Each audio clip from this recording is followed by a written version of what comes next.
And so really it's a fascinating field, and if it can bring us any closer, the reorganized embryonic reorganized inner life. That's what he calls it. Is that it? Or is it the reorganized embryonic inner life?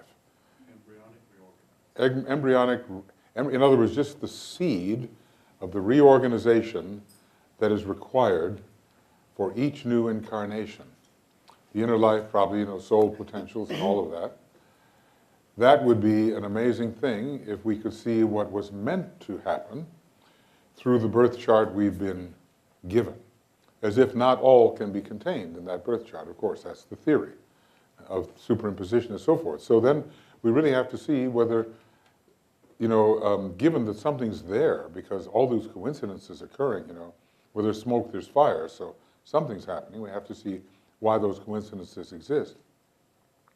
So if we experiment there, we have to see if it tells us something about our soul nature, about the embryonic reorganized embryonic reorganized inner life. What is that, and are we expressing it?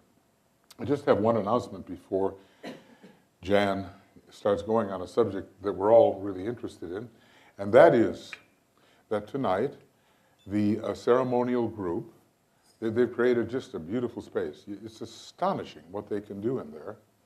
So the new Lotus Temple has been created, and once you go in there, you're just going to want to stay in there. So from 7 o'clock to 8:30, the members of the ceremonial group are presenting their altars, what the altar means to them, why they constructed and so forth, as they do every year. So I, on behalf of Tuya and the group, would like to invite you to come at 7 o'clock and be part of that presentation, reinforcing what the ceremonial group is doing, just the way they subjectively and constantly and rhythmically support the conference, as you know they do. So let's give them that support, and they repay it back fivefold. I always enjoy that very much. And then, of course, when the conference starts at right before lunch, I will be leading, I or someone, but at least I will be there, will be leading a group into the Lotus Temple for a 10-minute reflection every day, just like we did last year. And it's just a beautiful space to be in. So just alerting you to that fact that it will be happening. Will be happening once the conference proper starts. Or if it's happening before, I'll let you know. Okay, so tonight, 7 o'clock, Palo Verde Room, Lotus Temple, a.k.a. Lotus Temple. And come and join us. And the weather's pretty good. It's we're not getting that Phoenix meltdown that we oftentimes get. So this is very good. Okay, Jan, we're all eager to hear about these asteroid goddesses. Okay. So thank you very much. Yes, thank you. When I learned that I was coming to the conference, I had been studying asteroids all winter. And astrologers are generally, I'm the kind of astrologer that's interested in anything astrological. And so if I go back a couple years to when I had some pretty intense Neptune transits in my chart, I really became much more interested in these asteroids. And so, that really grew throughout that. And I think that perhaps that's an indication that I hope that I can demonstrate today that the goddesses have a lot to do with the Vishnu aspect and with Neptune. And also when I learned I was coming to the conference that and that it was about the sixth ray and Virgo, and the goddesses have a whole lot to do with Virgo. So I'm going to be talking about and sharing a little bit about what the asteroids are, what they represent in the horoscope, and how they relate to Virgo, the mutable cross, the sixth ray, as channels of spiritual fire. So for those of you who are not familiar with asteroids, they are the seemingly unimportant minor planets in the horoscope. Often people will put them in the horoscope, but they don't really use them that much, except for Chiron, which is one of the, has a more masculine orientation. But with the process of birthing a new world and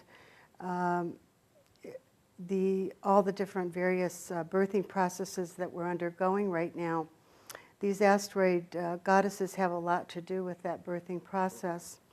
And so there seems to be a renaissance, a kind of reemergence along with the divine feminine in the asteroids, interest in astrological circles about the asteroids.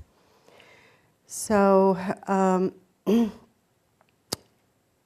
the book, Treatise on Cosmic Fire, Master DK indicates that the asteroids are part of the solar body, are informed by a cosmic entity, and are under the influence of the life impulses of the solar logos, just like the larger planets. He says or mentions that there's about 115 of these bodies to consider and, in his words, to be reckoned with. And 115. Yeah. Even more. That 115 is the planets, and then all the asteroids. Okay. Even more. Okay. So you got a lot to go in there. Yeah.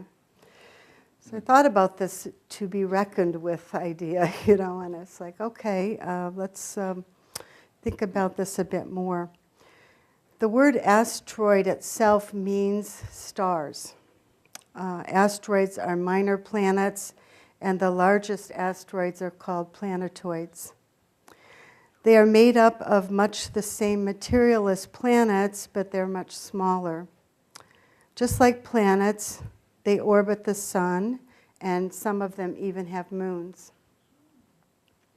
There's over 65,000 asteroids that have now been identified and named, and there's said to be 1 to 2 million asteroids in our solar system.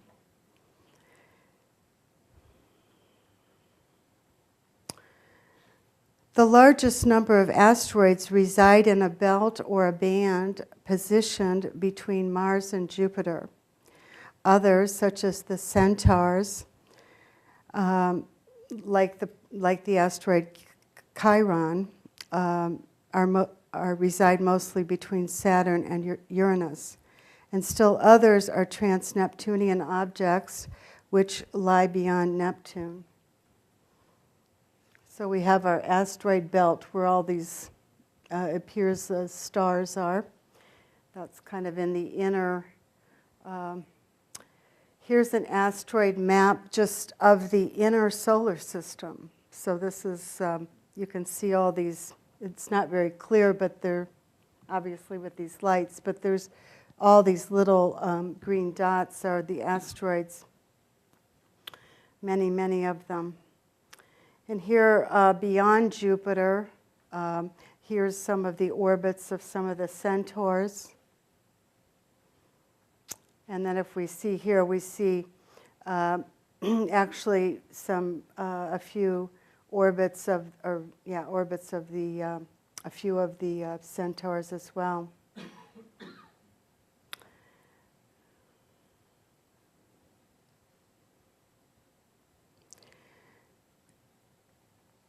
Just to let you know, Ceres is one of the largest asteroids. It's actually double the size of Pallas, and Vesta, who are they're the second and third largest asteroids, and Juno is half the size of Pallas and Vesta. And Chiron is even smaller than that. This is a picture of the Dawn spacecraft, and I'm one of these people that think there are no coincidences. And a couple years ago, they sent out this Dawn spacecraft spacecraft to explore Vesta. Vesta has a lot to do with what is sacred. So as the sacred is becoming more significant, more important in the lives of human beings, I believe that this was but no accident that they send the spacecraft named, Dawn. And likewise, this recent landing of an asteroid in Russia in February, I think that Cosmos speaks to us, and that this was not an accident either, that they're in a sense making landing in our consciousness and even in mass consciousness. And here we are at the dawn of the Aquarian age. And so this spacecraft, Dawn, has been exploring Vesta and is now being sent to over to Ceres, is its next place of exploration. When Uranus was discovered in 1781, it ignited a big, huge firestorm in astronomical circles for the search for the sixth planet. The reason being, under Bode's law, once they discovered Uranus, they realized that Bode's law is a law that pertains to the natural sequence of planets, the spacing between them, and so on. And when they discovered Uranus, then they realized that there was a missing sixth planet. And there's a whole lot of history around this during the early 1800s, where astronomers kind of went berserk and were on a quest to find, they had a race to find this missing sixth planet. What they found instead were these many planets that were small planets, these asteroids. And so this asteroid belt is really positioned in the, I think it's my neck, it's really positioned where there is a, so to speak, missing sixth planet. And of course, this corresponds to the sixth sign, Virgo, in my view. And also, it's consistent with the idea that the sixth six has a lot to do with disintegration, actually assimilation, and also discrimination, selection, and purification.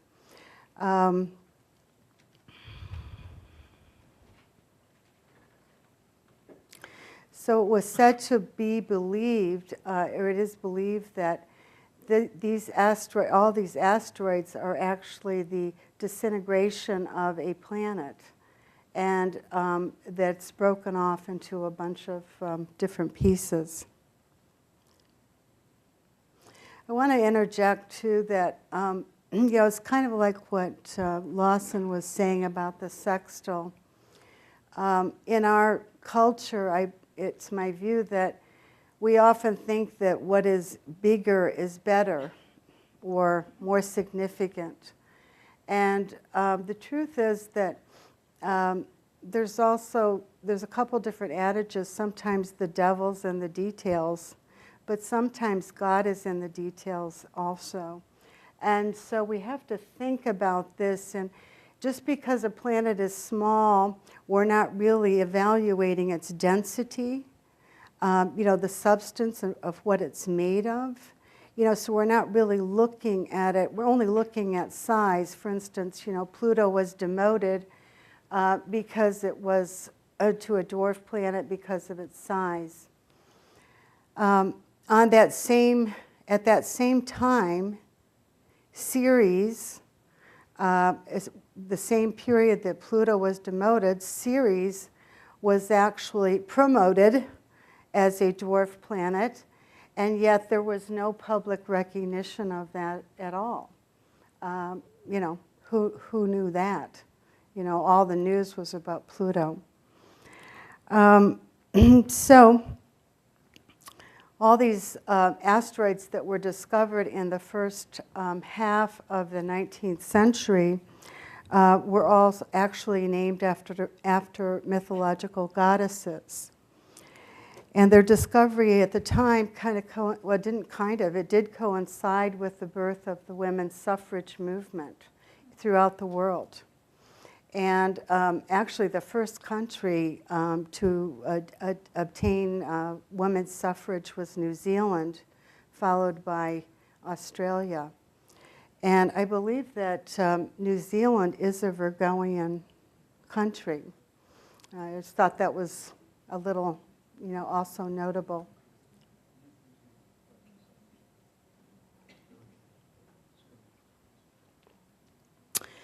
Whenever a new planet is discovered, it is an indication that humanity is ready to contact and integrate a new archetypal principle that is inherent in the mythology of that planet. Thus, the discovery of the asteroids stimulated an awareness and empowerment of the divine, or of the feminine. It's interesting to note that before the discovery of the asteroids, the only planets in classical or modern day astrology representing the feminine principle really for the past 2,000 years have been Moon and Venus. And esoterically, only Venus is considered a feminine principle and a sacred planet. So the discovery of the asteroids have added new facets and kind of dimensionality to feminine consciousness, in my view. And we're witnessing that now, and kind of all being initiated into the divine feminine, into the birth of the Christ child of both mother and father, the marriage of heaven and earth, heart, mind, and body.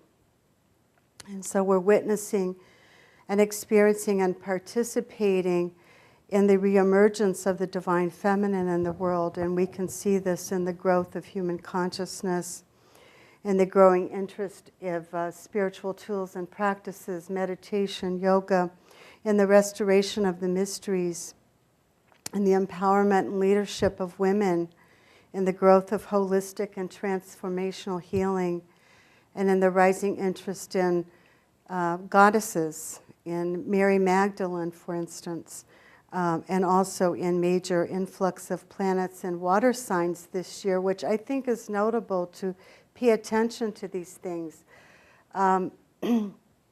Saturn is in Scorpio right now. North Node is in Scorpio right now. Neptune and Chiron are both in Pisces. And as of June, Jupiter will move into Cancer. So we're going to have a nice grand trine in the water element. And also Ceres, just a couple of days ago, just at the dawn of this astrology pre-conference, Ceres moved into Cancer, the sign Cancer, and it's very much aligned to the sign of Cancer. So these are things to bear in mind.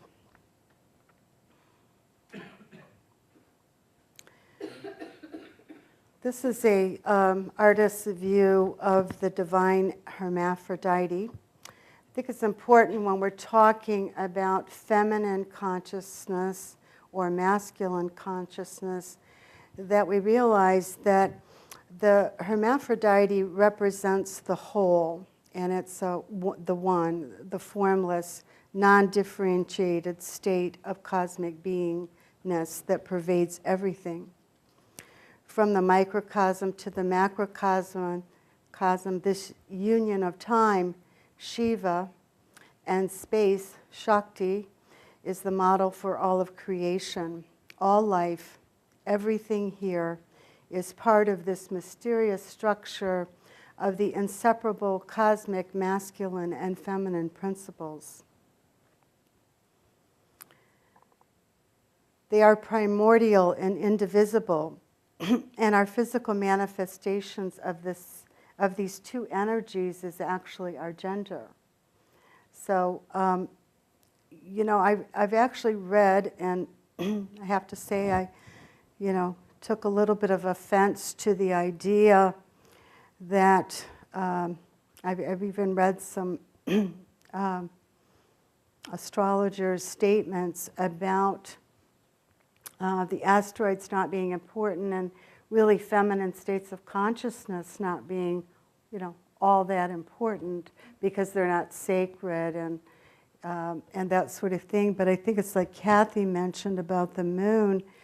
I'm really onto this thread about the moon being the sole ruler of Virgo, and you know what this means in terms of where we're standing at this moment, in terms of you know what is being birthed here, and how do we, if we, you know, I think the point I'm going to make is that these asteroid goddesses really represent the hands of God at work in the rebirthing process and the reconstructive effort, and how vital that is. In fact, right now, it is probably the most valuable. We don't need more masculine energy, especially misqualified masculine energy, I should say.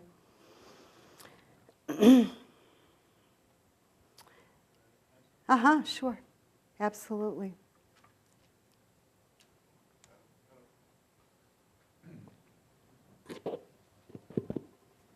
Yeah, I think it's important what you're saying there. Maybe to frame it in the context of esoteric astrology, I would suggest us perhaps seeing the asteroids as being those influences that the moon as a whole holds within itself. So when in esoteric astrology we say that the moon veils certain things, Right. or hides a planet which hasn't been discovered, he's actually referring to the whole belt of the asteroids. Okay. So the moon, which we use in our horoscope, is in a way the essentialization of the whole belt of the asteroids, which, by the way, is known as the hammered belt, Vulcan, or the place of the waters. That's what it's known as traditionally, which refers to Neptune. Then just also to add the fact that the sun is treated as something that is also veiling or hiding certain influences.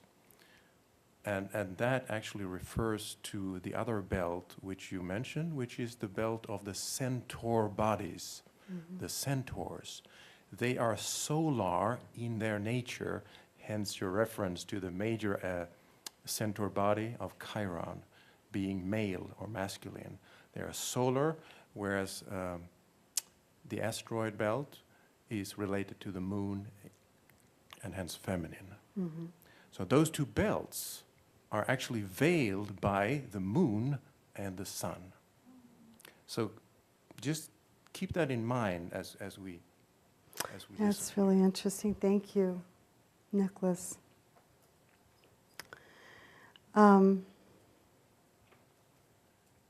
Yeah, let me go back just a little bit. I don't want to get to this quite yet.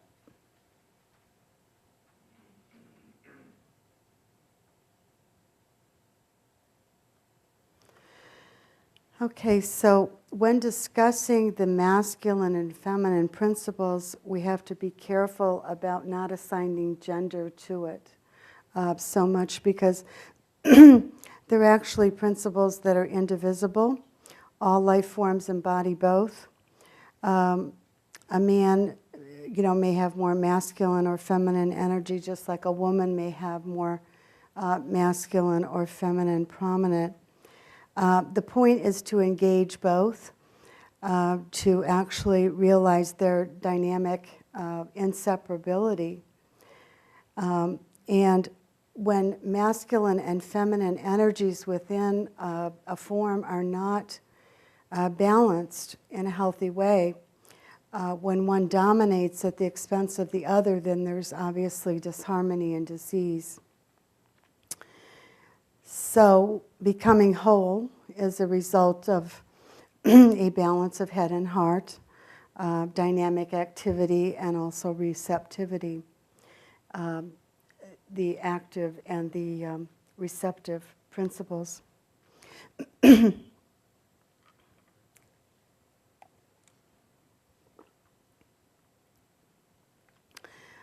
don't know why I left this in, because I just I don't necessarily know with this part if this actually relates to where I'm going, but it just kind of stuck with me and I couldn't get away from it. Maybe, Nicholas, you can help me, but it says the law of planetary affinity. This term is used in the occult teaching specifically in connection with the interaction of the planets with each other and their eventual marriage. As we know, the planetary schemes, the 7 sacred planets, will eventually synthesize or absorb the life of the planets which are not termed sacred, and the numerous planetoids, as far as the 4 kingdoms of nature are concerned. And as I was studying the asteroids, I came across these kind of mythological relationships between, planets and asteroids. The sun and the moon, Mercury has a correspondence with Iris in the feminine, Mars and Venus. And I also think it's important to note that the whole time that we've been under this, at this pre-conference, Mars and Venus have been conjunct. So I'm, just nice to pay attention to those things. Jupiter and Ceres have a correspondence, Saturn and Vesta, Chiron and Hygeia, Uranus and Pallas, Neptune and Proserpina, Pluto and Juno, I don't know how to pronounce that, Hephaestus and Astrea, Apollo and Diana, and Bacchus and Lilith. But I just thought I wanted to share that. And somehow that quote from DK, it occurred to me that maybe the masculine planets will be absorbing some of their feminine counterparts in sacred union, or that's a possible theory. So Virgo, we're here at a conference a lot about the 6th ray, and so I think it's important that the Tibetan considers Virgo one of the most significant signs of the zodiac at this time, because it concerns the whole goal of the evolutionary process, the shielding, nurturing, and revelation of the hidden spiritual reality. Notably, Virgo is the only sign represented by a human female form, and by most accounts represents the great goddess, which is why Virgo is esoterically ruled by the moon. Many of the goddesses are linked to Virgo as fertility, and harvest goddesses such as Ishtar, Isis, Ceres, Demeter, and a whole group of Hindu goddesses, including the one that I was assigned to in the Blue Rose Sisterhood, is a harvest goddess. Virgo nurtures seeds, souls, bodies, the harvest. Years ago, I came across an apt description of Virgo as the hands of God at work.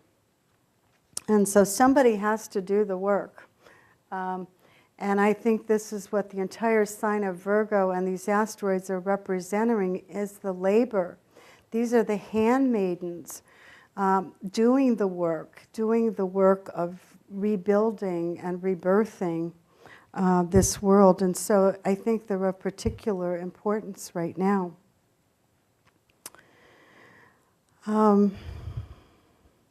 So Virgo represents the caretaking and the midwifing of humanity that these asteroids and these handmaidens of Virgo represent.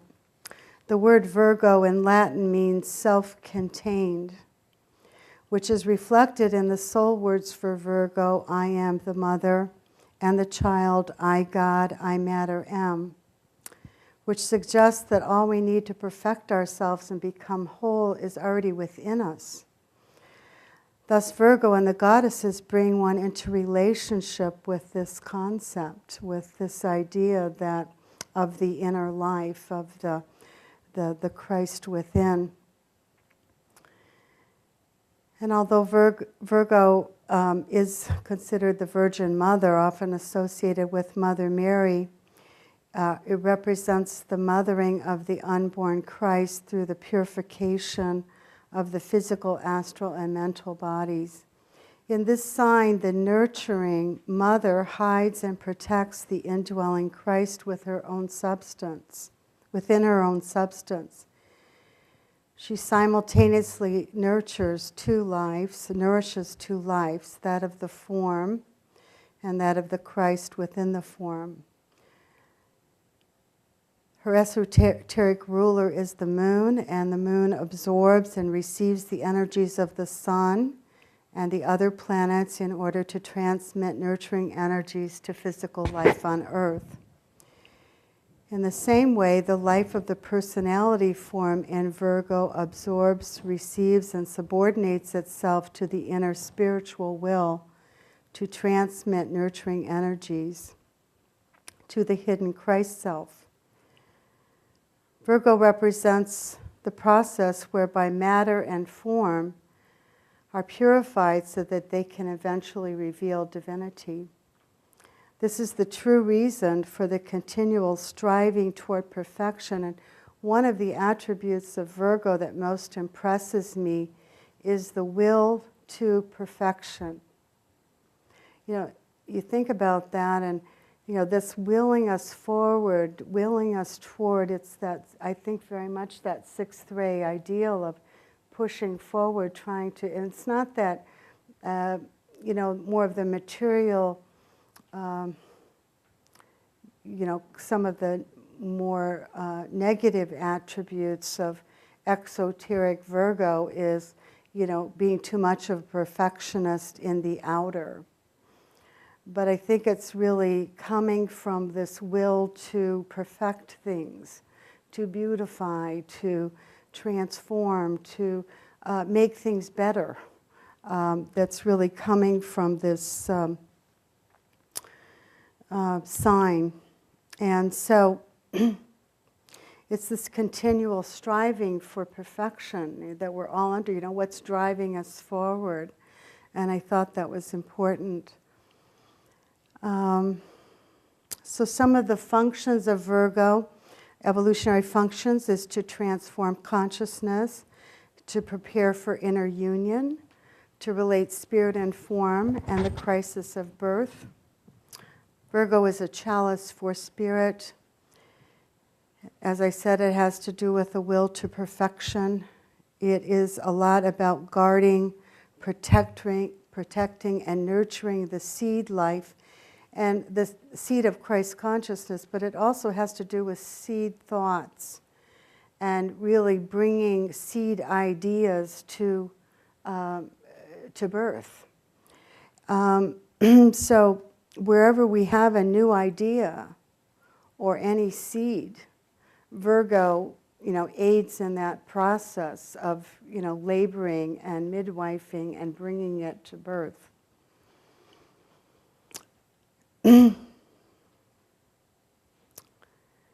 So through Virgo, the sacred feminine principle is the universal mother, the holy mother, Mother Earth, and the divine self within.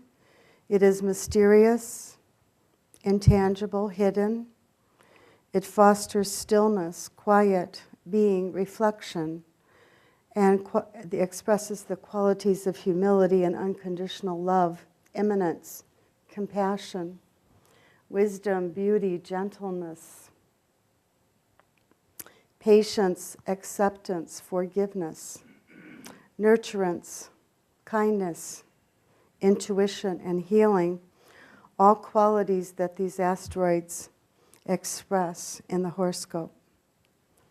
In Dinah 1, page 465, DK tells one of his Virgo students that she has a special power to help individuals and can fan a dim light into a hot flame. This is the labor of Virgo and her representatives.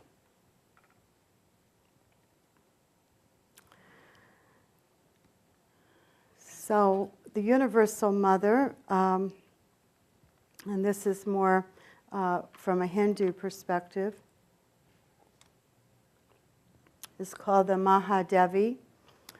The 10 Mahavidyas are different forms of an overarching transcendental female reality who is usually referred to simply as the Mahadevi, great goddess. An underlying assumption of many of the Saktas texts is that the highest reality is the great goddess, and this infinitely great being manifests herself in a wide variety of goddess forms. And in my view, this is the asteroid goddesses. And there's many more than the 4 that I'm going to cite today. This is a mandala of the asteroid goddesses from the work of Demetra George. I went to a conference with Demetra in the fall, and I was just really moved by her work as well. And she's an astrologer, a pretty renowned astrologer who actually received the Regulus Award from the American Federation of Astrologers for her work with the asteroids.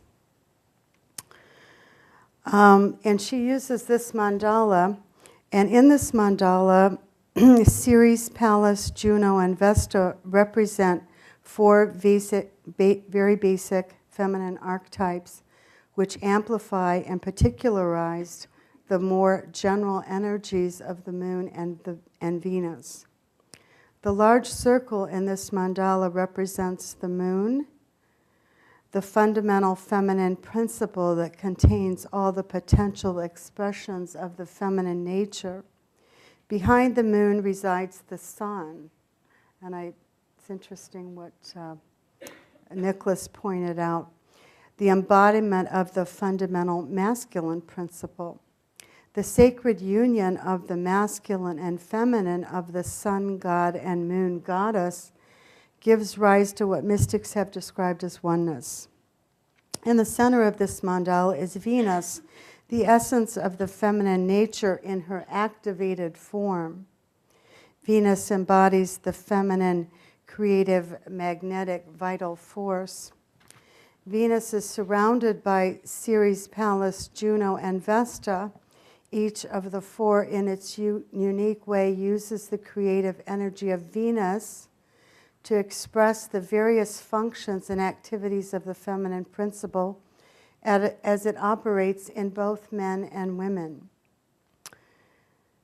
So the asteroids are sources of feminine consciousness, are the activity of transforming, integrating, and purifying, are feminine bridges to understanding the secrets and mysteries of form, reflect a deeper holistic view of the third aspect. And perhaps because the asteroid belt resides between Mars and Jupiter, Mars being a 6th-ray planet and Jupiter being a 2nd-ray planet, that these points may represent or reflect the Buddhic principle, the 4th ray, the bridge between the 6th and the 2nd. And that would be true because Mercury and Moon as rulers of Virgo also express the 4th ray energy, or possibly. So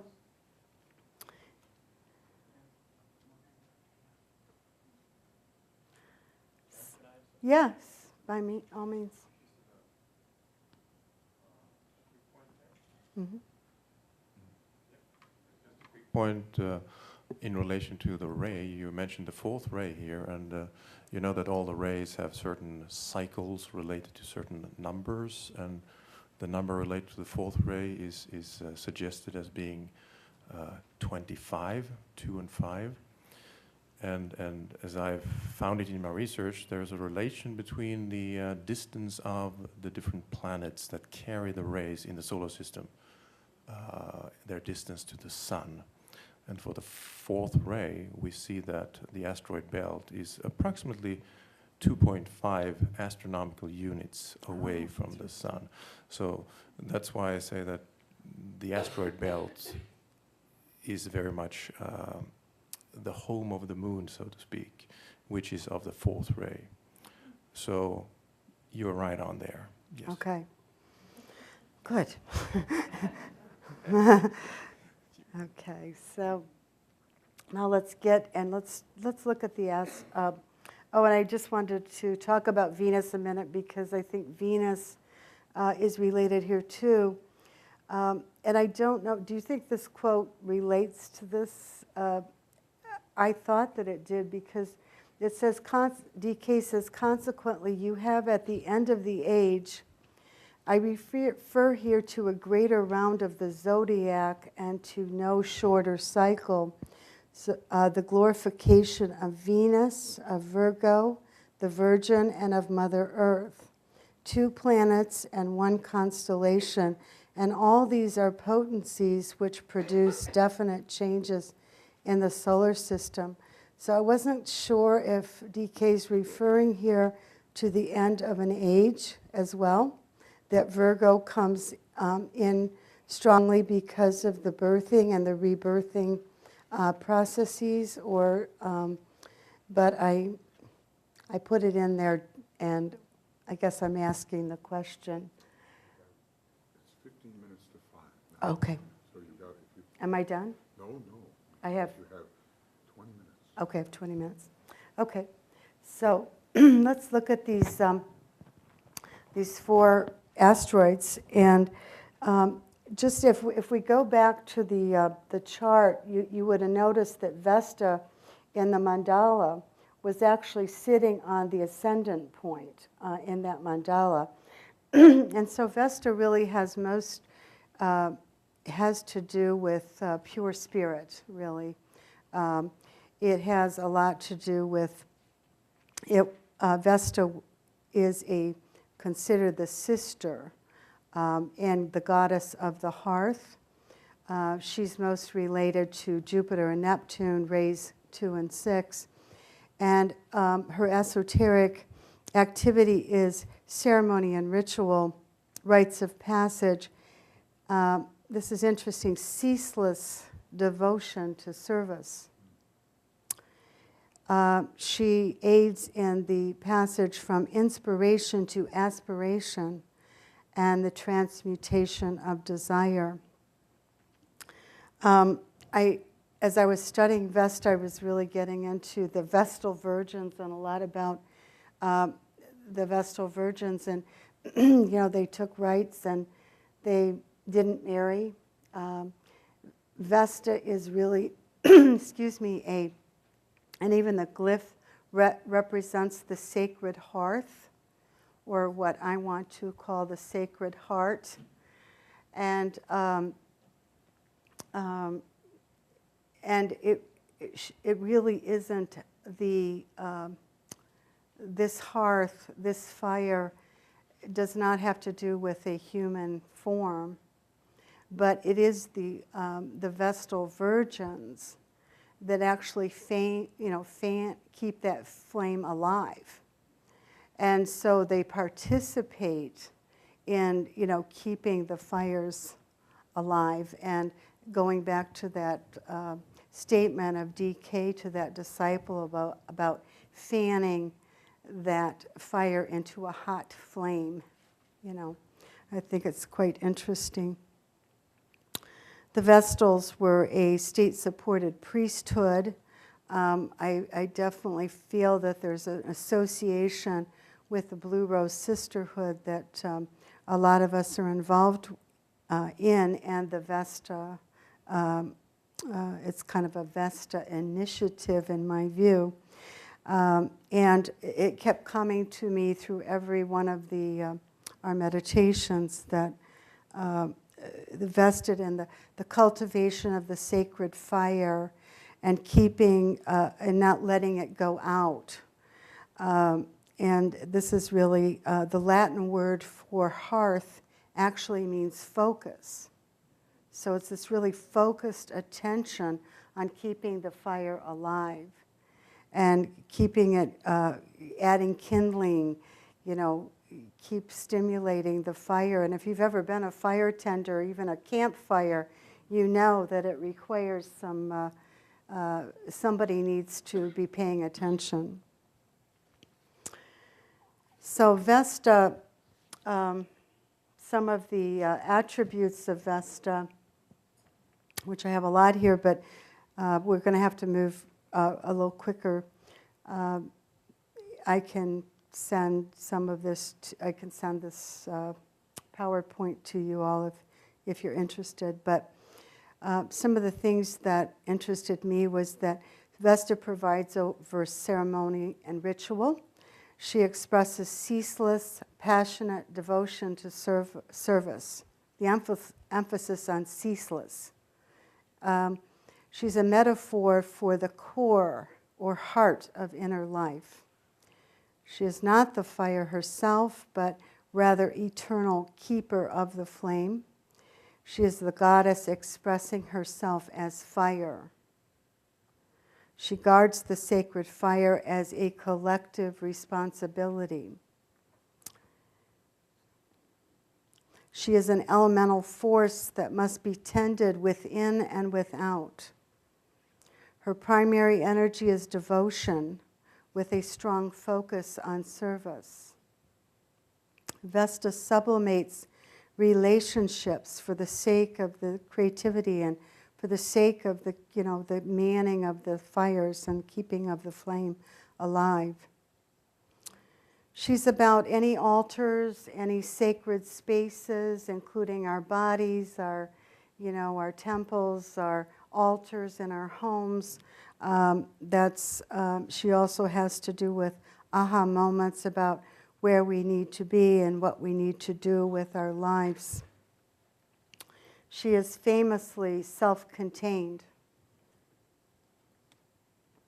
I'm not going to go through all these because I really want to touch on all the asteroids, and I guess I didn't do my time very well, and we're running out of time. Ceres is the great mother archetype. Vesta is the sister, because of the Vestal virgins, they were all sisters. And Vesta also has to do with sister groups, the aligning of sisters and the sisterhood. Ceres has to do with mother, and largely has to do with the raising of children, early childhood development. And this is a very important piece with Ceres, because if we are to grow into being whole and balanced people, early education is such a vital part of that. So the nurturing of children, but Ceres has to do with the nourishment of souls as well. So it's not only what we feed our bodies, but how we feed our spiritual life. And it's about, Ceres has to do with the harvesting of seeds as well as the harvesting of the crops. So it's harvesting, bringing together the seeds that can be cultivated in future seasons. She teaches us how to work together in group relation, actually. So it's a very important part of her work.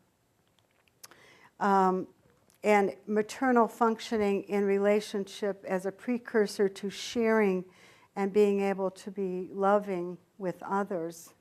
A real devotion here to mothering. And Also, Ceres in our charts represents what we really care about. What do we care about? What are we nurturing? And going back to Vesta, Vesta is what is sacred to us? What are we holding as a sacred point in our lives? And so Ceres, if you have a kind of a misaligned Ceres point, you would have attachment issues, maybe traumatic separations. Based on the mythology of Ceres, we would seek something that seems to be missing in our lives. It can bring depression and so on. Am I out? Okay. And under Ceres, I just want to read something that Michael wrote a long time ago on cosmos cycles, which I really think relates to Ceres a lot. He wrote, parental sacrifice is the very substance of the hierarchy's motivation toward the lower kingdoms, and especially the human. But if we do not feel the profundity of Christ's love in our hearts, it cannot be explained to the mind alone. Why does Sanat Kumara stand at his post until the last weary pilgrim has found his way home? And I think that's that really maternal principle, of Ceres, that, this really deep caring for something, and holding on to, just like the Christ holding on until everyone is through their process. Juno represents the wife and sacred union.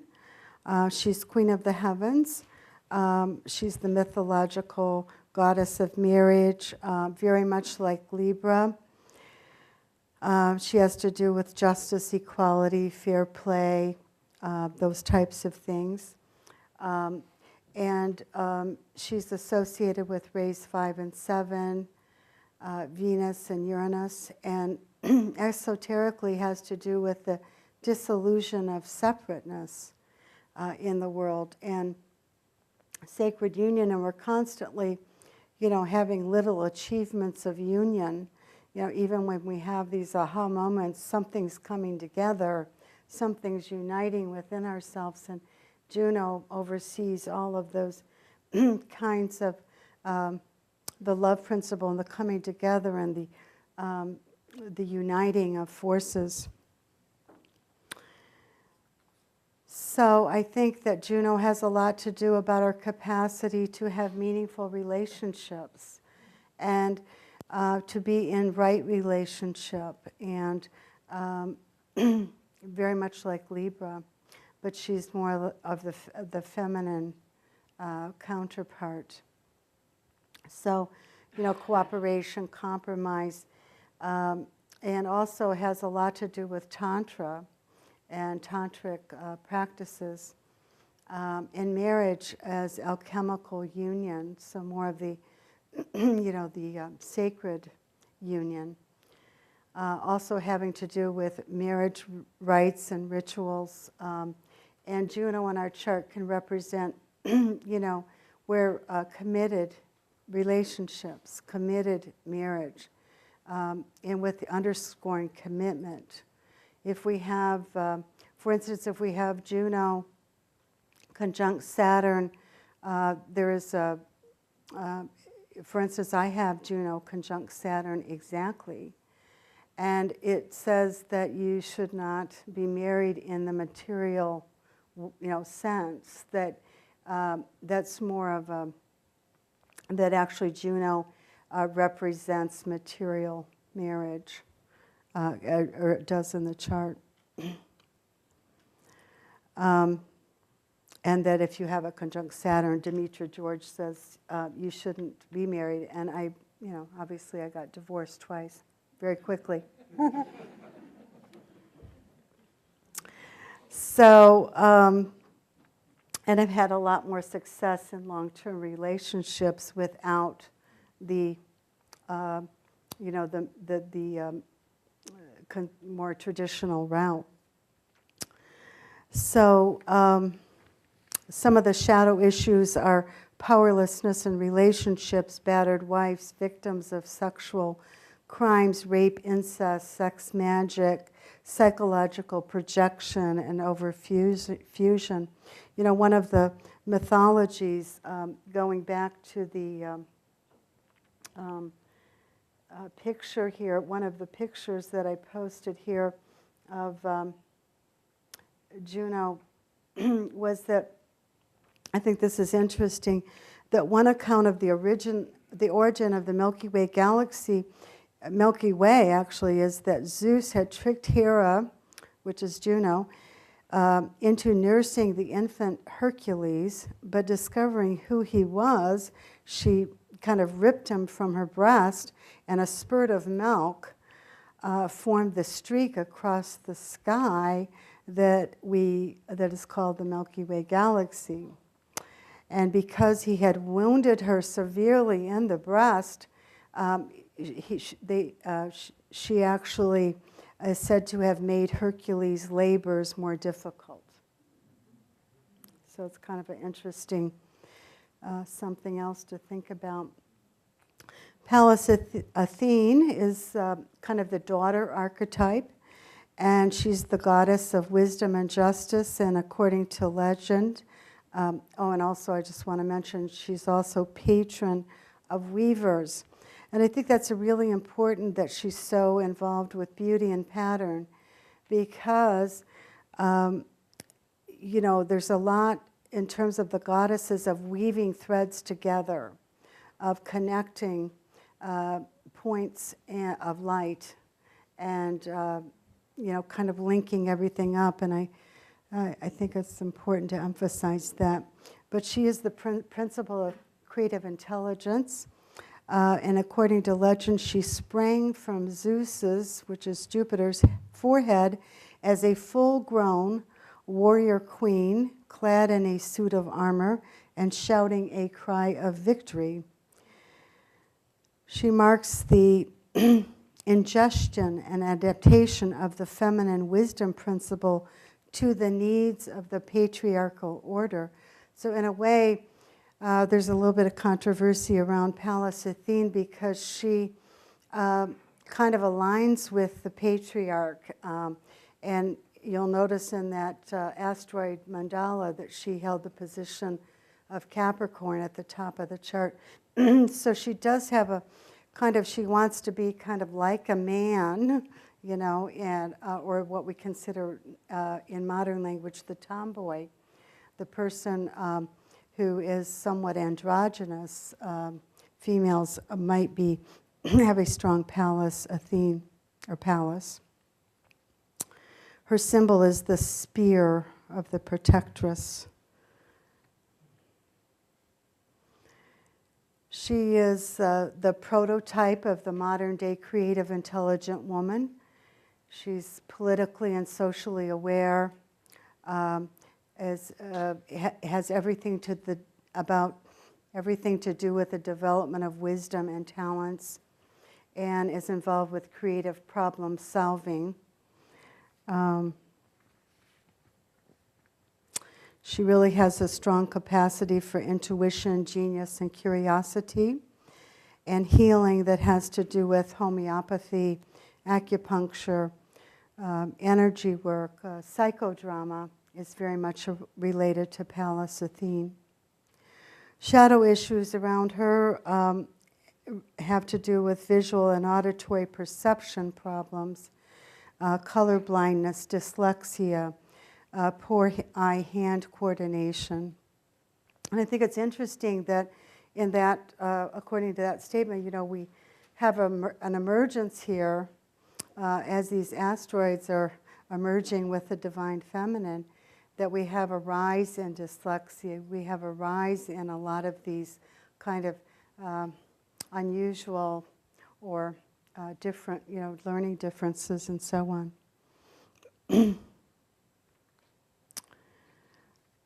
So I was also going to touch on Chiron, but I think we've had enough probably Okay, okay, okay.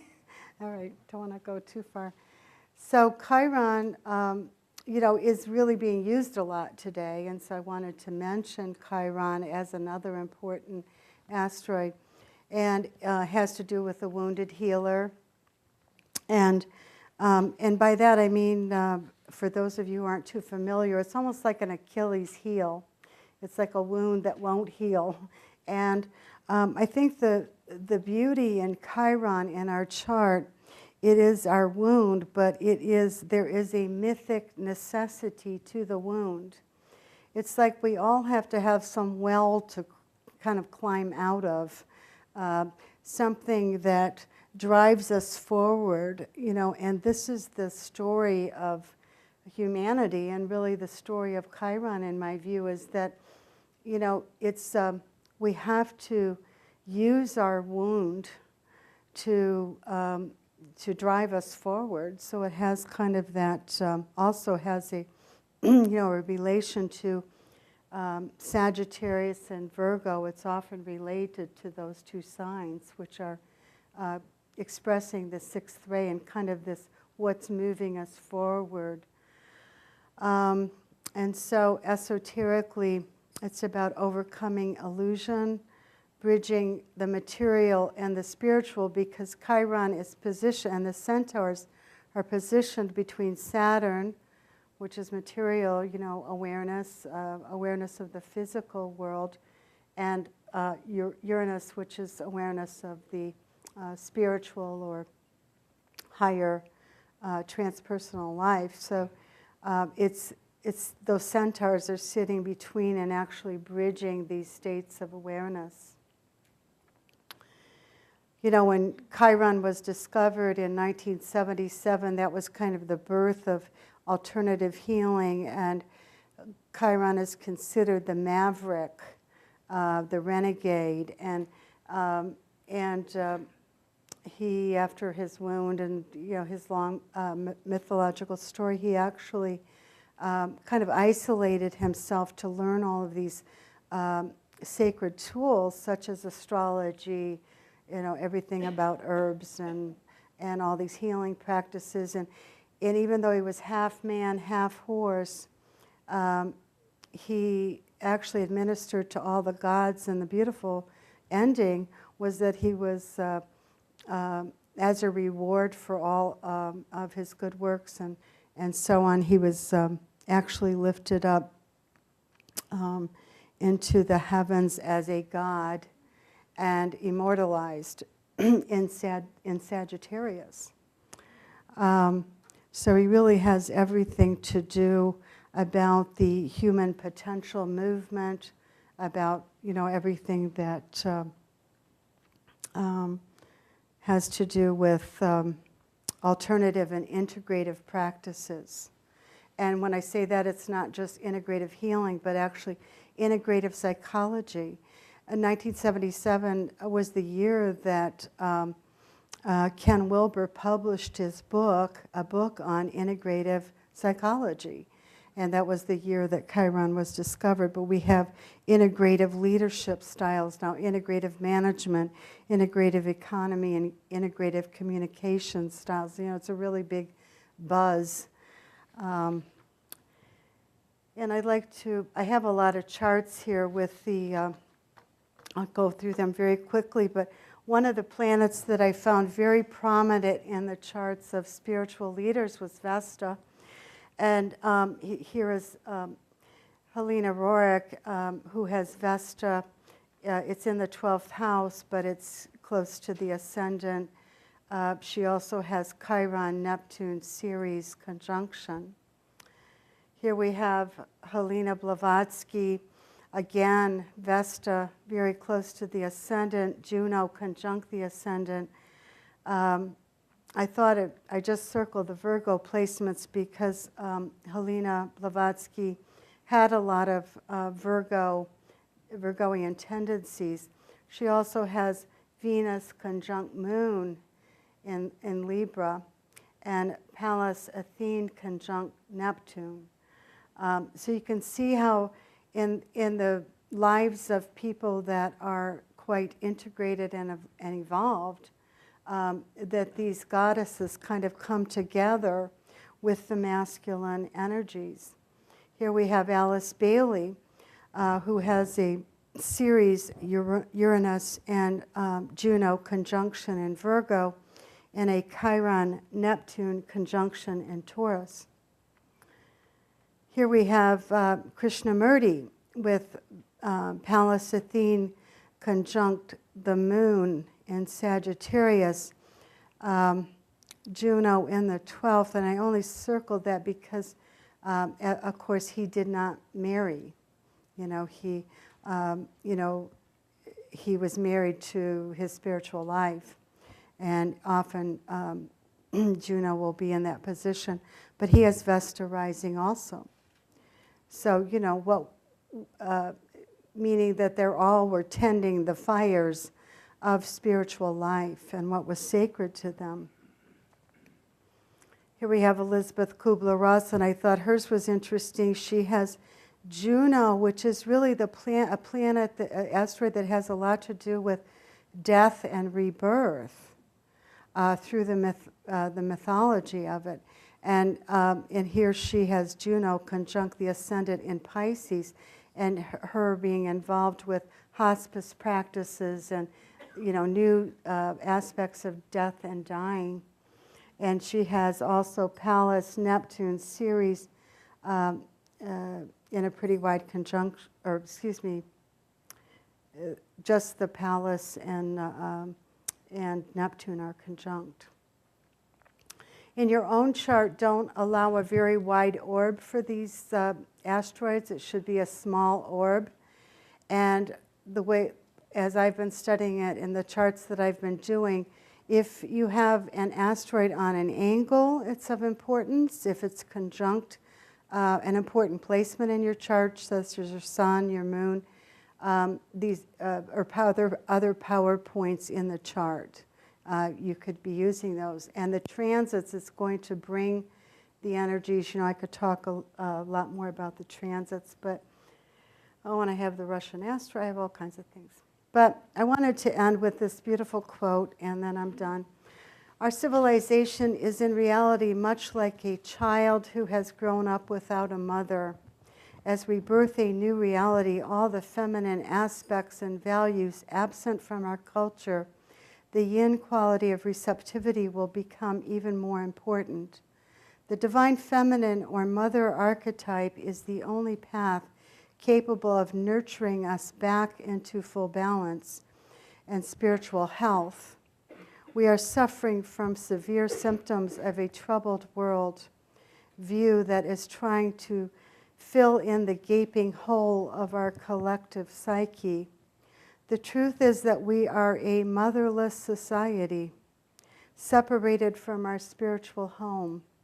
We have lost our true selves, the self that is capable of weaving both the feminine and the masculine aspects of our collective identity into the fabric of our society and moving beyond duality toward oneness. Our much-needed acceptance of these complementary principles of life could, in fact, erase some of our troubling illusions of separation. And that's from A New Earth by Lisette Al. I don't know how to pronounce that. From the book Wisdom of the Sacred Feminine. So thank you, and I'm sorry we don't have time for questions.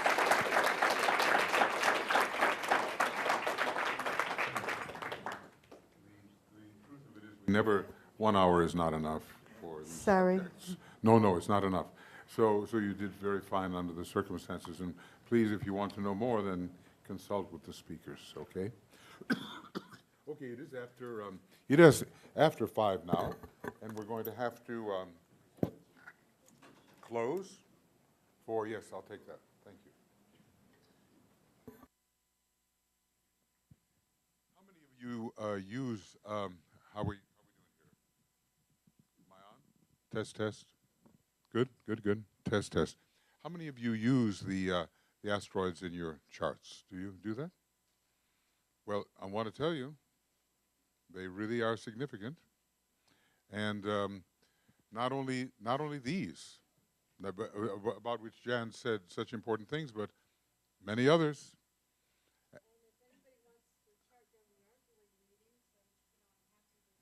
Okay, so the astrologers are doing readings, and Jan, I suppose, could focus on your asteroid positions, some of them anyway. Not all 2 million, perhaps, but some.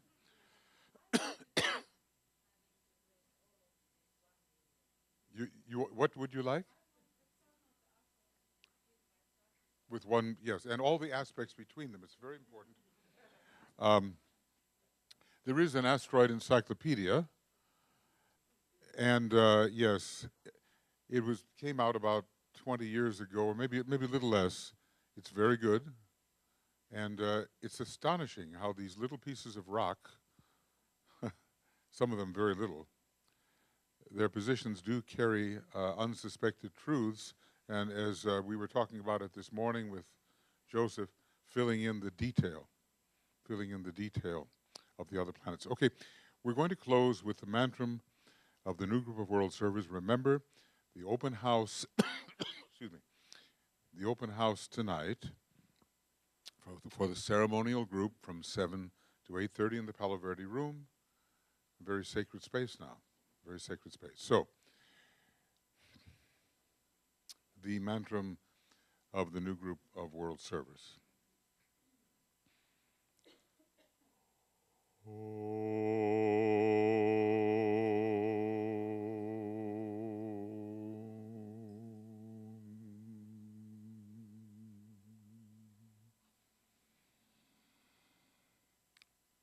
May the power of the one life pour through the group of all true servers. May the love of the one soul characterize the lives of all who seek to aid the great ones.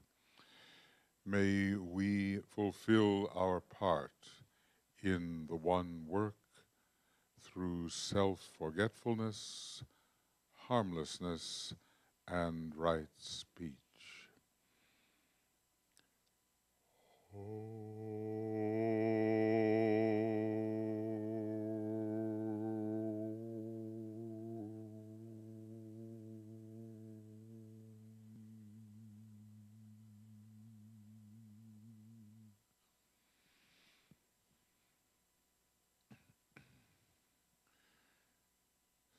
So, you have an announcement. Thank you, BL, Kathy, Jan. Really interesting afternoon. Thank you very much. And tomorrow we continue. Francis has his lecture tomorrow morning after our meditation. And then we will divide into groups and be looking more extensively at your charts according to the theme we have.